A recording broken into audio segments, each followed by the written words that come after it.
Kumusta, mga ka-angler, mga kaibigan? Maligayang pagdating muli sa ating channel kung saan tayo nagtitipon upang pag-usapan ang pinakamasarap nating libangan, ang pangingisda. Ngayon, pag-uusapan natin ang mga hula at diskarte sa pangingisda para sa darating na araw ng 2 ng Disyembre, 2025. At tiyak kong may mga ilang sorpresa at mahahalagang tip na dapat ninyong malaman para sa araw na ito. Ang araw na ito, mga kaibigan, ay magiging medyo kakaiba. Patay sa ating mga nakalap na datos, inaasahan nating magkakaroon ng mga pabugso-bugsong pagkulog at pagkidlat sa araw na may kasamang 65% hanggang 70% na posibilidad ng pag-ulan. Ngunit huwag kayong mag-alala. Sa aking karanasan, ang ganitong panahon ay minsan nagbibigay din ng mga kakaibang oportunidad para sa mga mapagpasensya at madiskarteng mangingisda. Sabay-sabay nating alamin kung paano natin masusulit ang araw na ito. Tara na't talakayin ang mga target nating isda at ang kanilang mga posibleng galaw.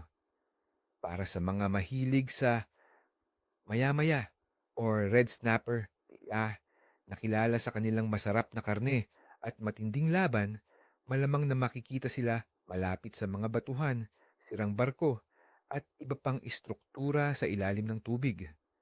Dahil sa inaasahang mga pag-ulan sa araw, maaaring maghanap sila ng mas malalim na kuta o lumabas upang kumain kapag humupa ang ulan.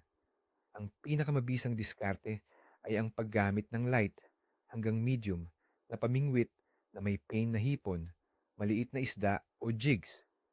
Subukan ninyong ipatong ang pain malapit sa ilalim o dahan-dahang i-jig sa paligid ng mga istruktura.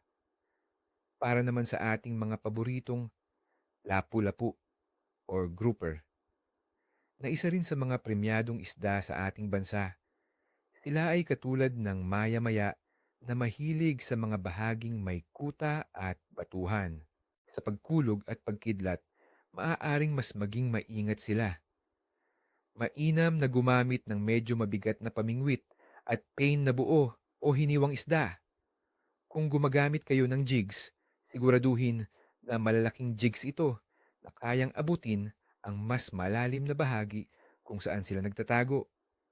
Ang paghahanap sa mga gilid ng mga drop-offs o sa mga bahaging may malalaking bato ay magiging epektibo. At syempre, hindi mawawala ang ating pambansang galunggong or round scad. Ang mga ito ay kilala sa kanilang paglalakbay ng maramihan or school.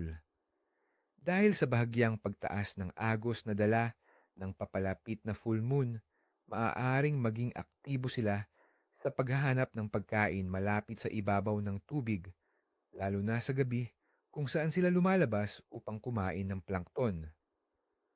Gumamit ng mga maliliit na pilak na kutsara o mga maliliit na soft plastic lures. Kung malapit sa baybayin, maaari ring gumamit ng mga tinapa o kahit simpleng shrimp flakes bilang pain. Hanapin sila sa mga bahaging malapit sa baybayin o sa mga mas malalim na reef drop-offs. Ngayon, puntahan natin ang mga kondisyon ng pangingisda. Panahon. Para sa mga 2 ng Disyembre, 2025.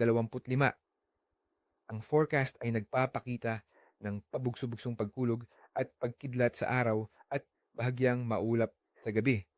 May mataas na 65% posibilidad ng ulan sa araw at 70% posibilidad sa gabi. Ang temperatura ng hangin ay aabot sa pagitan ng 26 at 31 degrees Celsius. Ang halumigmig ay nasa 84%. Ang pagbabago ng presyo ng atmosfera na dala ng mga bagyo ay maaaring maging sanhi ng paghahanap ng mas malalim na tubig ng mga isda o kaya naman ay mas maging pasibo sila. Ngunit, sa sandaling humupa ang ulan, ang paghalo ng sariwang tubig at pagtaas ng oxygen sa ibabaw ay maaaring magdulot ng biglaang pagiging aktibo ng isda. Temperatura ng tubig. Ang temperatura ng tubig sa Pilipinas ngayong Disyembre ay inaasahang mananatili sa mainit na antas, karaniwan ay nasa pagitan ng 27 hanggang 29 na degrees Celsius. Ang komportableng temperatura na ito ay mainam para sa karamihan ng mga tropical fish at hindi ito magiging hadlang sa kanilang paggalaw. Fase ng buwan. Sa 2 ng Disyembre, 2025, ang buwan ay nasa fase ng waxing gibbous na may mahigit 71% pagkaliwanag. Ibig sabihin, papalapit na tayo sa full moon.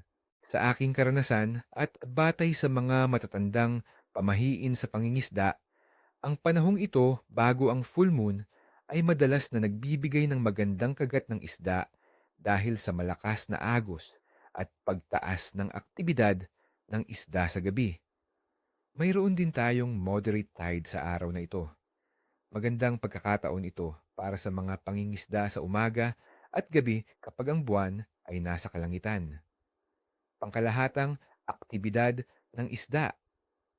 Sa pangkalahatan, masasabi nating ang kagat ng isda ay magiging katamtaman hanggang sa medyo mahirap or capricious.